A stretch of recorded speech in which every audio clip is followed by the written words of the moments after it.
Last year, me and my friends went to the countryside.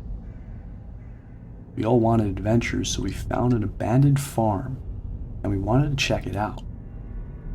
My friend Mark said it was weird, but we went inside anyways.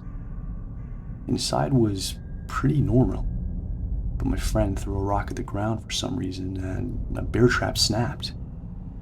We were all scared, so we all walked around where there was no hidden floor. Plus, we found an old fridge with a freshly cut cow's leg in it. We all wanted to go as soon as possible, but we saw a ladder to the other level of the farm. I climbed up first, but when I did, I saw a strange figure with a cleaver just standing there, but he wasn't moving. He was like sleeping, but I couldn't tell. I went down immediately and told my friends to get out now. We think that this thing can hurt people at this village we're in, so we told our parents immediately. They called the police, but when they checked, it wasn't there. Neither that leg or the traps. It still creeps me out to this day. There is an old, beaten-up scarecrow in the corner of my family's barn. The scarecrow has dark eyes, frayed sleeves, and a crooked hat atop its head. As a kid, I avoided it as its stitched eyes peered out from the deep corners of the barn into the field where my siblings and I played. The scarecrow had been in that dusty corner of the barn as long as I can remember. After I took over the family farm, my dad and I decided to clean out the old barn. My first mission was to get rid of that creepy scarecrow. I picked up the old humanoid pile of straw and lugged it over into the trash can. The next morning, I went back into the barn to continue cleaning it out. I opened the door and glanced at the corner where the scarecrow was slumped in the same spot it had been sitting in for decades. I noticed its face had been altered a bit. The scarecrow was smirking at me with a glint in its eye, as if it was thinking, "You thought you can get rid of me, huh?" Maybe my dad brought it back to the barn, I thought. I tossed the scarecrow into the garbage again. The next day, I woke up to continue our work in the barn. I grabbed my coffee and walked out to the back door of the house, but stopped when I saw something in the corner of my eye. The scarecrow was sitting on the back porch, swing facing the house. I ran out to the barn where my dad was already cleaning. "Dad, are you trying to prank me?" I said. "Why did you move the scarecrow?" He looked over to the corner of the barn where the scarecrow normally sits, then looked back at me. "I didn't move it," he said and shrugged. "Must have a mind of its own." That so-called mind of its own was too much for me to handle. I am not going to deal with some possessed Annabelle-esque scarecrow. I walked back up to the porch where the scarecrow was sitting on the swing, swaying slightly in the wind. Screw this scarecrow, I thought. I took it to our fire pit, poured lighter fluid on it, and threw a match on top. The scarecrow burst into flames. As I watched the straw burn, I saw that smirk and dark eyesight disintegrate in the fire. And that's that, I thought. The next day, I woke up ready to finish up with the barn. I sat up in bed. In the corner of my bedroom was a scarecrow. Not a burn on it. It had an even larger smile on the face, and its deep obsidian eyes were peering at me from that corner. "Must have a mind of its own," I muttered. I own a farmstead up in the mountains. It's a sizable 5-acre plot, right on top of a hill. I've got many silo, my 3-door workshop, and house itself. The only thing for miles is my dog Daisy, the cows, and the missus, though sometimes it's hard to tell which is which. This morning I was doing my rounds, checking the fence line for any breaks or collapsed struts. The damn dog escaped again, made a mess of some poor rabbit by the looks of it. Came sauntering in this morning with blood all over its mouth and coat. As I came around to the northern fence, I spotted something glimmering in the grass. Thinking it might be a hammer I misplaced last week, I leaned down and picked it up, almost snapping back in the process. Sadly, it wasn't my hammer. Sitting in my hands was a sleek, brand new camera. I put it in my pocket and made my way back to the house, sure that one of my grandkids must have lost it when they were last over. Before I got out the contact book and went down the list dialing numbers, I decided to try to get it working and find out which one of the little tykes lost it. It took all day, but as the sun started setting, I found a cable that fit. I sat down in my chair, Daisy laying next to me, turned on the lamp and pressed the power button. There were a few recordings, but I clicked on the last one. The footage was shaky, the house coming into view with a silo behind it. The sky was a light shade of early morning, the sun just rising above the hills. Yeah, there they are, said a gruff voice behind the camera.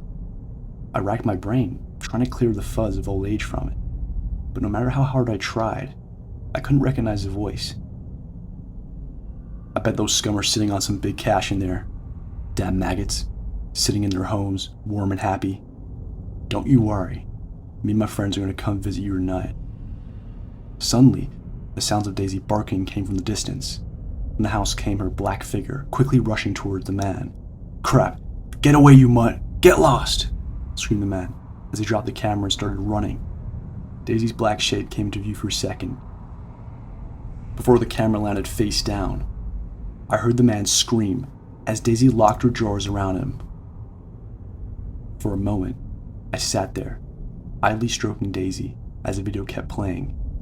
Martha, put a hold on dinner and call the sheriff, I yelled, as I peeled myself outside the chair and made my way to the gun cabinet. Tell him to get over here and fast. Turn on the floodlights outside. It'll be 2 hours before they get here, and we may not have that long. As soon as Max and Emily saw the old farmhouse, nested in the rolling hills of the countryside, they knew they had to have it. The charming red roof, the sprawling gardens, the way the sunlight filtered through the trees to dance across the fields. It was perfect. They made an offer on the spot, and, to their delight, it was accepted. They spent the next few months fixing up the place, painting the walls, planting flowers, and generally making it feel like home. But as the summer nights grew longer, and the corn began to ripen in the fields, strange things started to happen. At first, it was just a feeling of being watched, a creepy sense of dread that seemed to follow them wherever they went. Then, one night, they heard the rustling of straw in the field behind the house. They both froze, listening as the sound grew louder and louder, until it sounded like a horde of creatures was approaching. They tried to ignore it, convincing themselves that it was just the wind or some other natural occurrence. As the nights went on, the rustling grew more insistent, more malevolent. It wasn't until they woke up one morning to find their scarecrows had been rearranged into twisted, demonic-looking shapes that they realized the truth. The scarecrows were coming to life at night and terrorizing their farm. They tried everything to stop it, burning the scarecrows, burying them deep in the ground, even moving away. But no matter what they did, the terrifying straw creatures always found a way back. In the end, Max and Emily were forced to flee their beloved farmhouse, leaving behind the life they had always dreamed of in terror and despair. They never spoke of the scarecrows again, but they both knew that the nightmare was far from over. I don't recall the first time I didn't go to Stop and Shop. One day, I got home and had my items: a Diet Dr. Pepper, 2 bags of plain Lay's potato chips, and a zebra cake, along with a receipt from Mern's Stop and Shop. I often zoned out of the 8-mile stretch of I-95 I took home from work every day. Usually, I didn't remember my drive at all. I simply left work and arrived home. Truly, I didn't question it until the day I decided to go a long way home. It had been sleeting, and a pileup causing standstill traffic was all the talk in the office. I glazed over after a few miles of empty fields, coming to start about 10 minutes later, according to my car's clock. Still an hour off from daylight saving time. A Diet Dr. Pepper, 2 bags of chips, and a cake were neatly sitting in my passenger seat. I could feel the crumpled receipt stabbing my thigh through the thin cotton of my pocket. How the hell had it gotten there? I performed an approximately 23-point turn on the 2-farm road and drove back, sure to be alert the whole time. No gas station. "You're home late," Elena said, as I kicked slush off my shoes. "Long line at the Stop and Shop." "Honey, I don't think I've ever been there." "What?" "You definitely have. I fish those damn receipts out of your pockets every laundry day." "No, Elena slunk into the kitchen. "You've got to stop eating that crap every day.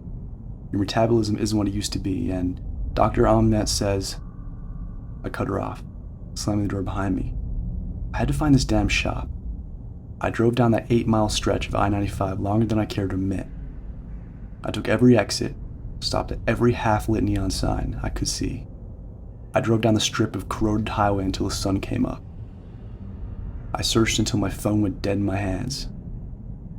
I was going crazy. Reluctantly, I went home, if only to wash away the stink of the car sweat.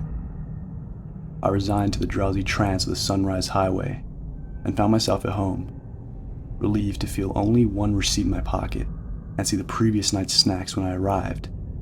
I threw them away and opened the door quietly so as not to wake Elena, who certainly deserved an apology as was. I almost made it. I almost got to the stairs to lay next to my wife and pass the whole thing off as some kind of midlife crisis.